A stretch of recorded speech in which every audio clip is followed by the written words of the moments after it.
لوگ آپ کے حالات سے ہاتھ ملاتے ہیں، آپ سے نہیں۔ یہ زندگی کی تلخ حقیقت ہے۔ یہ مت دیکھو کہ ہمارے والدین نے ہم پر بہت تھوڑا خرچ کیا، بلکہ یہ سوچو کہ انہوں نے وہ سب کچھ خرچ کیا جو ان کے پاس تھا۔ دنیا ایک دریا ہے جس کے مسافر لوگ، جس کا کنارہ آخرت اور جس کی کشتی تقویٰ ہے۔ خدا جب مدد کرنے پہ آتا ہے تو لامعلوم سے کوئی سبب پیدا کر دیتا ہے اور نہ ہونے سے ہونا نکال دیتا ہے۔ کبھی کبھی راستوں کو نہیں بلکہ خود کو بدل لینا بہتر ہوتا ہے۔ خوش رہنا بادشاہ بننے سے بہتر ہے۔ زمین پر سب سے طاقتور فتح انصاف ہے۔ اگر کوئی شخص اپنی بھوک مٹانے کے لیے روٹی چوری کرے تو چور کے ہاتھ کاٹنے کے بجائے بادشاہ کے ہاتھ کاٹے جائیں۔ شور اور شعور کے درمیان ایک آئین کا فرق ہے، اور پتہ ہے یہ آئین کیا ہے؟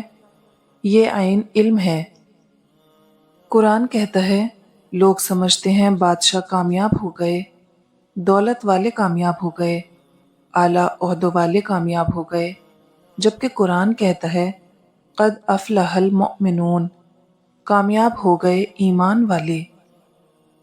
رسول اللہ صلی اللہ علیہ وسلم نے فرمایا، اللہ تعالیٰ فرماتا ہے کہ میرا بندہ فرض نماز ادا کرنے کے بعد نفل عبادتیں کر کے مجھ سے اتنا نزدیک ہو جاتا ہے کہ میں اس سے محبت کرنے لگ جاتا ہوں۔ یاد رکھو، جب تک اپنی نجات کا یقین نہ ہو، کسی گنہگار کا مذاق نہ اڑاؤ۔ اگر تم اللہ کے ہاں اپنی حیثیت جاننا چاہتے ہو تو یہ دیکھو کہ اس نے تمہیں کس کام میں لگا رکھا ہے۔ جب عقل پر پردہ پڑ جائے تو سمجھانے والا آدمی سب سے برا لگنے لگتا ہے۔ محبت کے بہت سے رنگ ہوتے ہیں، لیکن محبت میں سب سے خوبصورت رنگ عزت کا ہوتا ہے۔ سنی سنائی بات، دیکھی ہوئی بات اور خود پر بیتی ہوئی کیفیت برابر نہیں ہوتی۔ عزت جب عزتوں کے مالک نے دی ہو تو کسی کے برا چاہنے سے کیا فرق پڑتا ہے؟ دیواروں کے پاس کان ہو یا نہ ہو، فرشتوں کے پاس قلم ضرور ہے۔ اگر آپ چاہتے ہیں کہ لوگ آپ پر بھروسہ کریں تو سچ بولیں۔ وہ بے پرواہ بچپن، وہ چھوٹی خواہشیں، بس ہنسی اور مسکراہٹیں، کتنے رئیس تھے ہم۔ غلطی صرف ایک صفحہ ہوتی ہے، مگر رشتہ پوری کتاب ہوتی ہے۔ کبھی بھی صرف ایک صفحے کے لیے پوری کتاب خراب نہ کریں۔ ماں باپ کو ساتھ رکھا نہیں جاتا، بلکہ ماں باپ کے ساتھ رہا جاتا ہے۔ پر پرندوں کے ہی اچھے لگتے ہیں، اگر انسان کے نکل آئیں تو وہ پھر بربادی میں عروج پر پہنچتا ہے۔ حسد دراصل اعلان ہے اس بات کا کہ میں پروردگار کی تقسیم پر راضی نہیں۔ وقت گزرنے کے بعد اگر کسی کو کسی کی قدر آ جائے، اسے قدر نہیں، افسوس کہتے ہیں۔ غم نہ کرو، کھوئی ہوئی چیز کسی دوسری صورت میں واپس مل جاتی ہے۔ 3 نیکیاں جن کو کرنے سے قیامت کے دن عرش کا سایہ نصیب ہوگا۔ نمبر 1، ٹوٹے ہوئے رشتوں کو جوڑنا۔ نمبر 2، دل نہ چاہتے ہوئے بھی معاف کرنا۔ نمبر 3، کسی کے گناہ کا پردہ رکھنا۔ اٹھانا خود ہی پڑتا ہے تھکا ٹوٹا بدن اپنا، کہ جب تک سانس چلتی ہے کوئی کاندھا نہیں دیتا۔ ایک شخص نے عمر بن عبدالعزیز کو گالی دی۔ انہوں نے فرمایا، قیامت نہ آنی ہوتی تو تجھے جواب دیتا۔ رزق صرف یہی نہیں کہ جیب میں مال ہو، بلکہ آنکھوں کی بینائی بھی رزق ہے، دماغ میں خیال رزق ہے، دل کا احساس رزق ہے، رگوں میں خون رزق ہے۔ یہ زندگی ایک رزق ہے، اور سب سے بڑھ کر ایمان بھی رزق ہے۔ مسلمانوں کے نہ رکنے والے زوال کی وجہ یہی ہے کہ ہم نے آسانیاں تقسیم کرنے کے بجائے رکاوٹیں کھڑی کرنے کا فن سیکھ لیا ہے۔ تمام رشتوں میں سب سے کمزور رشتہ ہماری روح کا ہے۔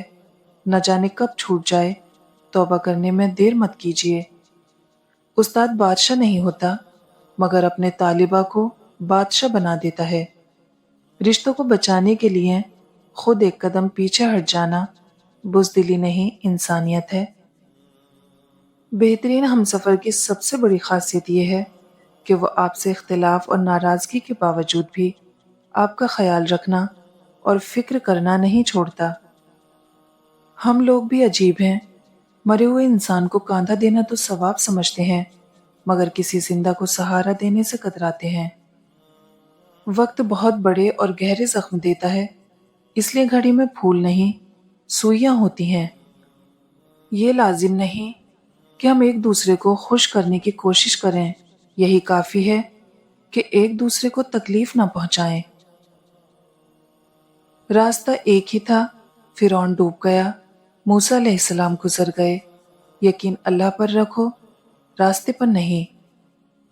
بہت اذیت دیتا ہے وہ لمحہ جب آپ غلط بھی نہ ہوں اور آپ کو غلط سمجھا جائے اور بدلے میں آپ اپنی صفائی بھی نہ دے سکیں۔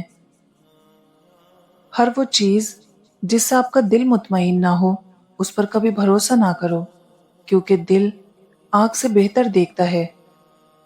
ملاوٹ کا زمانہ ہے، ہاں میں ہاں ملا دیا کرو، رشتے لمبے ٹائم تک چلیں گے۔ جس دن لوگوں کو محبت اور اٹریکشن میں فرق سمجھ آ گیا تو 99% محبتیں جعلی نکل آئیں گی۔ دعائیں دل کا راز ہوتی ہیں جسے اللہ خوب جانتا ہے اور اپنے بندے کے راز کو خوب لاج رکھتا ہے۔ ایک انسان کے آنے کی خبر 9 مہینے پہلے ہی ہو جاتی ہے، لیکن جانے کی خبر 9 سیکنڈ پہلے بھی نہیں ہوتی۔ اس لیے زندگی کو غنیمت سمجھیں۔ اللہ نہیں دیکھتا کہ تم کتنے عرصے بعد اس کی طرف لوٹے ہو، وہ بس تمہاری تڑپ اور تمہاری توبہ کو دیکھتا ہے۔